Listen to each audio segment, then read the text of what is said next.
محمد جميعا. الحمد لله والصلاة والسلام على رسول الله وعلى آله وأصحابه أجمعين وتابعيهم بإحسان إلى يوم الدين. بسم الله وبه نستعين. بسم الله وإليه تقلان. بسم الله على كل حال وما توفيقنا إلا بالله عليه توكلنا وإليه ننيب. وقال رب اشرح لي صدري ويسر لي أمري واحلل عقدة من لساني يفقهوا قولي وبعد. السلام عليكم ورحمة الله وبركاته. الحمد لله amala subhanahu wa ta'ala tanu amala wali nyuman don amala barkala sangani wati bela jere ala min ni tanu kaka ani wali mando kaka wani barkala kaka alislamo watma islamo wala dami mbambolo bi kala se ambali alislamo ma hotel wala da dawre ole ye clear ka clean mo ni nyonche ame clear min ko ni ro ne ya ole ye ande ni nyoncha ibadallah العدل بين الأولاد مصداقا لقوله سبحانه وإذا حكمتم بين الناس أن تحكموا بالعدل أي كلي أدوني نيونشي الإسلام دمنو بامبولوتي فيان بلان كونا دمنو ما نينو كولو بينا. Les enfants que nous avons chez nous à la maison, ces enfants n'ont pas demandé à venir. C'est nous qui nous sommes organisés. Nous avons pris les mesures afin de pouvoir rentrer en optation de ces enfants. Alors donc une fois Allah subhanahu wa ta'ala nous a donné ces enfants-là, alors donc ces enfants-là, ils ont des droits sur nous, chers frères et sœurs en islam. Ils ont le droit de l'éducation, comment dirais-je, de prendre soin d'eux, de les nourrir et de les protéger. Dès que nous allons à l'islam, Allah subhanahu wa ta'ala ko di awma den nu ma nyinu ko be na on de ka sara bela jelenta wala sa den nu nyina man den nu na l'islam an kay ka den nu latala ka den nu kala ko jodo ka den nu la korosi al-islam man islam den adiele yi chugo do ni nyonche ni be kumo ni nyonche ka clean ka kuma sabatirin fo do ya jiyan kana ke so bi jinge wala yajrimannakum shana'anu qaumin ala alla ta'dilu i'dilu huwa aqrabu littaqwa. Mo do ya situation kana ke so bi equité clé mo ni nyonche anwa me kwana do ni ma ni yoro ne bi maana demunu bi bolo den do ya situation kana ke so bi ibe jinge do ni nyonche clé oli kafisa oli here ka bo al-islam ameni fote anta bani do ubey ay furuke ni ko fe ana furumso o ga san sabake o madden sur al-islam san sabani temeni ko fe dema soro chemani musuma o ka nyonwa ye kum sebu ala ka nafulo duma o ka nyonwa ye kuma madden soro vraiment mi ga visa ayita orphelinat dola wal ma garderie dola anyita dendo adopté ayita dendo ta kana la mo ayre fe yasogon o benaka o tra orphelinat do la yatima demunu bey o tra den fitini do tay kana no yi gasugono o ka deni lamo ka deni jogodo kuma tu ka du yi chugo minna ka deni du karana ka deni jogodo o lon ben deni ka kay mo de al-islam otuma o lu ka deni ladu kanya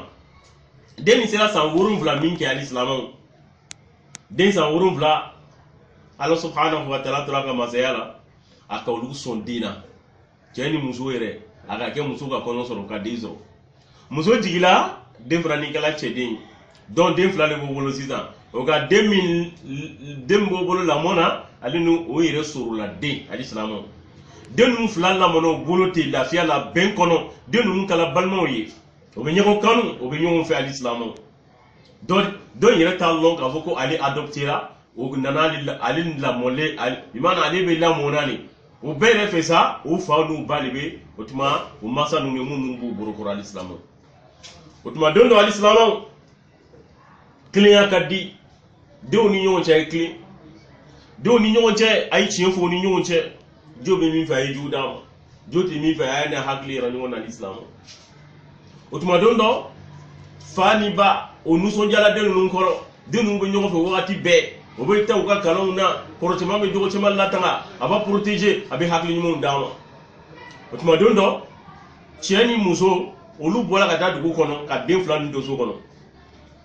o nana min kɛ ka bɔ dugu kɔnɔ wula fɛ alisilamɛw o nana sɔrɔ dɔgɔnin fitinin n'o o yɛrɛ ta den min bɔra o soro la o nana sɔrɔ den ni a bɛ kasi la ɲɛji bɛ jigin a sira yɔrɔ fan bɛɛ lajɛlen na tuma dɔ la a blessé la dɔɔnin o ka ɲininka ko mun bɛ yen a ko n kɔrɔcɛ ni ka n bugɔ défaut fɔla min kɛ olu ma ɲɛɲini tugun o tuma o taara kɔrɔcɛman nɔfɛ an dentigi ye koyi i lamɔna anw fɛ yan de koyi o tuma n'a nana se k'a fɔ ko i bɛna anw denw de bugɔ yan ka n'an den don jugu n'u na ɲɔgɔnnaw i ye donni ta i ta i ye donni ta i bɔ musoman ka gbɛn cɛman ka gbɛn a ko n bɛ taa min taga yɔrɔ tɛ ne na aw kɔ aw de ye ne fa ye ko an t'i fa ye bi an t'i fa ye o tuma bɔ o tuma kamalenin bɔra nin cogo in na so kɔnɔ alisilamu a taara dugu kɔnɔ ibadallah a ma sabati yɔrɔ sɔrɔ a bɛ taa min a lamɔna ɲani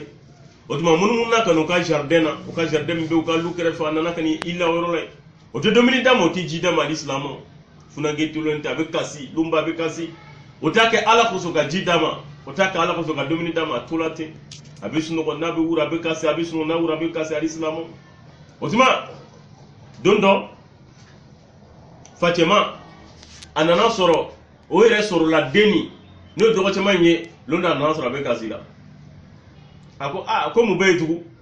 ni k'i kɔrɔsiyɛn nɔ min firilen bɛ jardin kɔnɔ kana jate an den tɛ bi an den tɛ sini an y'a ta orphelinat na koyi i kana jate koyi n'a deli ka min k'i tɔɔrɔ a to yen a banna kana tɔɔrɔ i dusu kana kasi tugun an yafala ma a ko ayi k'o tɛ a ko n kɔrɔcɛ c'est-à-dire ko a hinɛ de bɛ n na a ko non n'a hinɛ na a to yen an tɛ to d'a ma an tɛ dumuni a to yen a fililen to yen a ko mais est ce que an nana sɔrɔ ne sɔrɔ ne bɛ kasira don min est ce que a k'an ɲininka mun de kɛra wa est ce que a k'an ɲininka mun de kɛra a ko an kɔni m'anw ɲininka mais est ce que a b'a dɔn mun kɛra ko ayi k'o t'a dɔn o de kosɔn fa haramun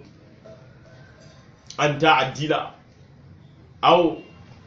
an tahkuma bayna shakhsayni in lam tasma' kalamahuma haramun ne kan balimancɛ i ye kidi tigɛ mɔgɔw fila ni ɲɔgɔn cɛ i ma tɔkelen t'a lamɛn ni nana k'ale ɲɛ ci la e yɛrɛ ma dɔn yɛrɛ ɲininka i kuma sera ka sanction ta dɔn kan ka sɔrɔ mun de b'a yirila k'a fɔ ko dɔn ɲɛ fila bɛɛ ma ci i b'ale fana ni yele a bɛ kuma i ɲɛfɛ n balima aw kana kidi tigɛ ten ni kɛrɛkɛbaga fila a y'u fila bɛɛ lamɛn jo bɛ min fɛ a ye jotigi d'a ma nin fɔlɔ na ne nɔfɛ parce que ale ɲɛ cilen don i ka jo d'a ma jo de b'a yirila k'a fɔ tɔgɔlima ɲɛ fila bɛɛ de yɛrɛ ma ci walima tɔgɔlima yɛrɛ fagala yɛrɛ ka ba yɛrɛ o tuma dencɛma ko facɛma ma n kasira kun kosɔn a b'a lɔn a ko k'olu t'a lɔn a ko n ko n balimacɛ ma o n ko nafolo min b'an masaw bolo an fa n'an bandu wa nafolo ka ca min ka fisa ne ka décision dɔ ne bɛna n facɛ fagali ni ne ka faga lacɛn bɛɛ bɛ kɔsegin ka na anu yɛrɛ de bolo an bɛ wari sɔrɔ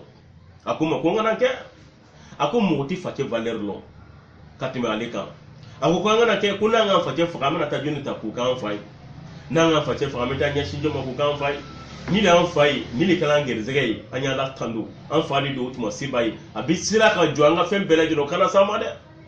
o tuma ko n ma sɔn muruti la a ko n taara bisi dɔ dabɔ n ko n'i kɔni don la ni dala ka sunɔgɔ ne b'i kan tigɛ o tuma o bese bɛ n bolo a ka ba bosi an t'o mankan na k'an bugɔ n blessera n'o besew de ye cɛkɔrɔba ko Allahu akbar ko n ma o a ko wallahi ni i tun sera ka ni k'an fa faga wallahi ne bɛ n yɛrɛ faga parce que an fa ɲɔgɔn tun tɛ yen a bɛ hinɛ na fo ka tɛmɛ donc k'a tora bese minɛ na n bolo k'an bugɔ ka bese minɛ n bolo n ma diminaw de sen fɛ a dun a ma ɲɛɲini a ka gbɛn cɛkɔrɔba ka buru la kun na a bɔla a bɛ taa jardin ko ne ka den ne ka den sabari yafa ma ne ta den ɲuman wallahi ne ta den ne ta den na i de ne ta den a taara ka taga kamalenin lani sɔrɔ alisilamaw a ka kamalen bugɔ ka bugɔ ja kamalen tɛ yen tuguni ja kamalen tɛ lahara alisilamaw kamalen tɛ yen tugun kɔngɔ ni minɔgɔ tagala n'a ye a ma dumuni sɔrɔ ka kɛ a ma ji sɔrɔ ka min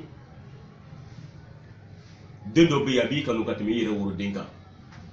balima dɔw bɛ yen u b'i fɛ ka tɛmɛ i yɛrɛ balimaw kan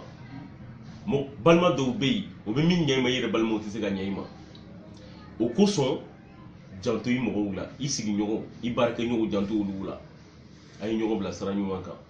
c'est vrai i wolodin te ma be sigi nafa ka teme yere wolodin kan c'est vrai balma tama bo kono kile ma be siga hero do ki yere balma kono kilin tisiko kiye ay ñogo ko sigi dawla ay hine ñogo na akana pressé ka décision do uta na ma lo kum ko so be kela Allah subhanahu wa ta'ala deri ce beni kambe ko do ani ñogo ci alamu kela kanga hamina ko bela jini jara ka di amma alamu kela amma ke da ma fodi ala kilim siga bo nga digu ko la mala deri ka mo nga digu ko bela jilina alamu kela kan sutra jiya alamu kela kan sutra lahara alamu kela Allah subhanahu wa ta'ala deri nga jamana albeli ka nyasuma alamu kela kanga dugu ko no nyasuma alamu kela kanga karti ko no nyasuma alamu kela anga bakono naw amala deri ko nyasuma alamu kela kan gerzege fukata gerzege aljinana alamu kela kan latanga fukata latanga batasuma alamu kela nala ko ke awnye kala kira ke anski nyoga jannatul firdausi kono alamu kela subhana rabbika rabbil izzati amma yasifun wa salamun alal mursalin walhamdulillahi rabbil alamin